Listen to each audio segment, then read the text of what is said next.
Você já ouviu uma criança chorando no escuro? Onde não deveria haver nenhuma. Esse relato real do Reddit vai te assombrar? Aperte o play se tiver coragem. 3 meses. Era esse o tempo que havia passado desde que eu fiz a drástica, mas necessária, mudança para o interior. A capital, com seu ritmo frenético e o burnout implacável, havia me sugado até a última gota. Buscando um recomeço, encontrei refúgio em uma cidadezinha pacata, aninhada nas serras do sul de Minas Gerais.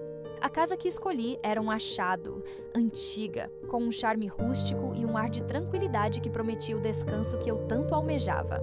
O terreno era comprido, salpicado de janelas que se abriam para a luz do sol, um pé de jabuticaba carregado de frutos e um quintal extenso que se fundia com um matagal baixo e desordenado nos fundos.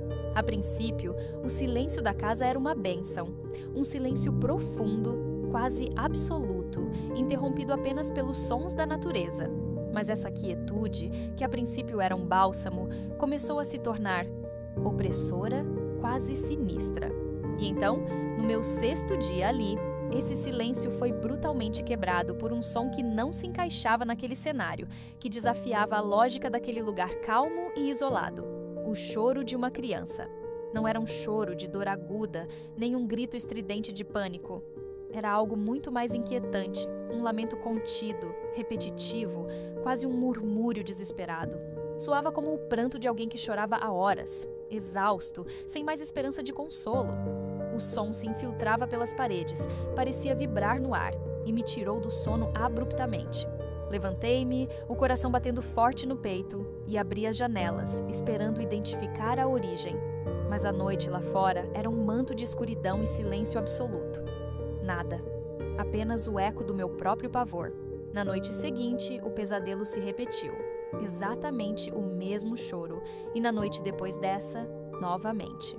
A rotina macabra era inflexível. Sempre às 2h40 da madrugada. E sempre vindo de uma direção específica, do fundo do quintal, onde o matagal começava sua invasão. A cada madrugada, o choro se tornava mais vívido, mais insistente, gravando-se em minha memória. A angústia me corroía. Decidi compartilhar minha perturbação com Dona Rosa, minha vizinha, uma senhora de semblante gentil e olhos curiosos que morava ali há décadas. Criança? Ela questionou, e seu rosto se fechou em uma expressão de desaprovação quase instantânea. Aqui, nessa rua, não tem nenhuma criança pequena, só neto que vem no Natal. Você deve estar ouvindo coisa. A negação dela, tão categórica, apenas intensificou minha sensação de isolamento com aquele mistério. Determinada a provar que não estava ouvindo coisas, instalei uma câmera de segurança no fundo do quintal. Posicionei-a virada para o mato, com o modo de detecção de movimento ativado. Na manhã seguinte, a esperança de desvendar o mistério me fez correr para verificar as gravações. O resultado foi desanimador. Nada. Nenhuma imagem de criança, nenhum movimento suspeito. Apenas o som, abafado e etéreo, do choro, capturado bem no limite do alcance do microfone da câmera. O som estava lá. Era real. Mostrei a gravação para Dona Rosa.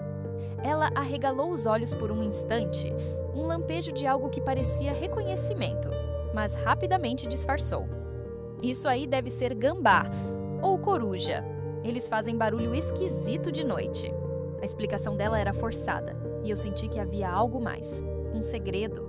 No mesmo dia, uma menina de uns 10 anos, filha da vizinha da frente, bateu à minha porta. Seus olhos grandes e curiosos me observavam com uma mistura de medo e fascínio.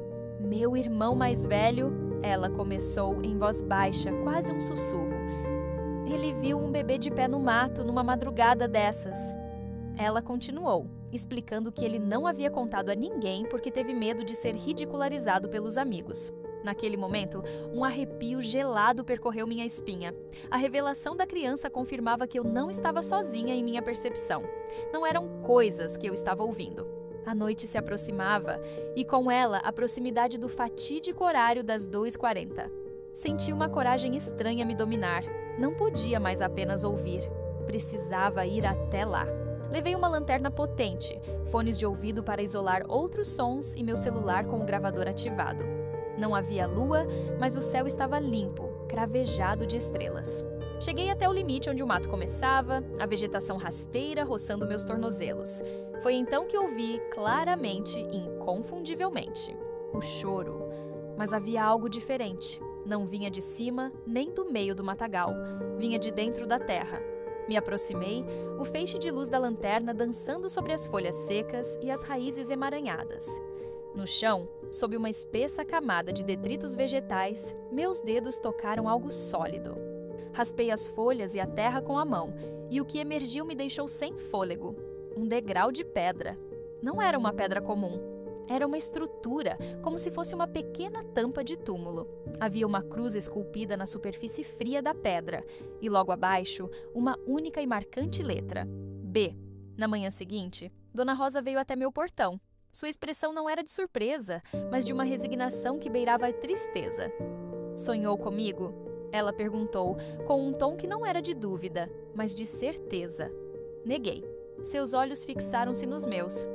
"Então você viu." Ela suspirou, um suspiro pesado, como quem guarda um fardo por tempo demais. E então, a história, escondida por décadas, começou a se revelar. Ela contou que, nos distantes anos 70, uma jovem morava naquela mesma casa com o marido, um rapaz descrito como rude e ciumento. A jovem engravidou, mas a gravidez não era bem-vinda, especialmente pelo marido. Certa noite, os vizinhos ouviram gritos vindos da casa. Depois, um silêncio assustador se instalou. 2 dias depois, o casal havia desaparecido. A versão oficial era que tinham se mudado às pressas, sem dar explicações.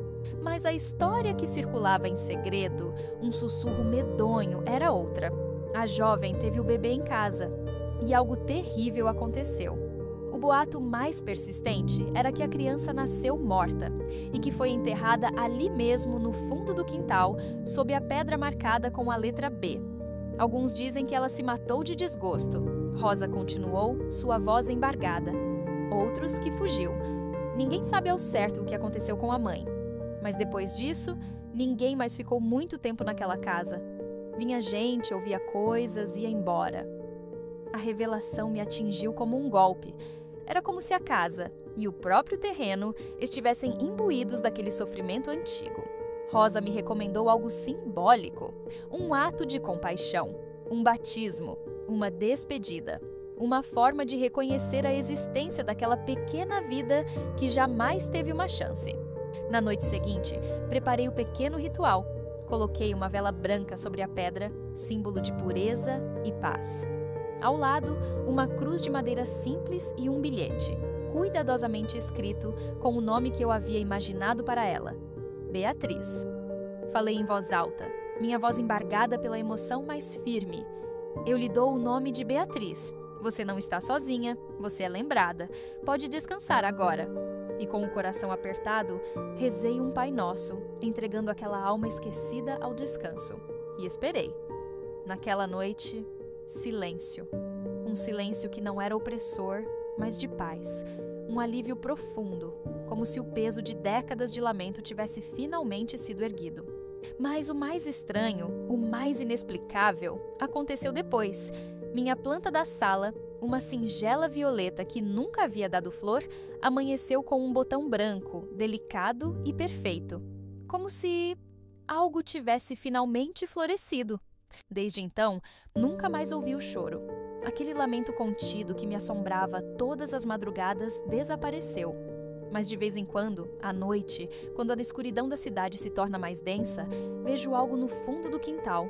Uma névoa sutil, quase transparente, como um lençol leve, flutuando, sempre vindo do lugar onde a pedra, silenciosa e marcada, ainda está. Talvez nem todo choro seja lamento. Às vezes, é só um eco querendo ser ouvido. Um pedido por reconhecimento, por um nome, por um descanso. E talvez, algumas almas, mesmo as mais esquecidas, encontram sua paz quando são finalmente lembradas. Se você gostou dessa história arrepiante, inscreva-se no canal para mais relatos que desafiam a lógica. Porque nem toda criança descansa em paz.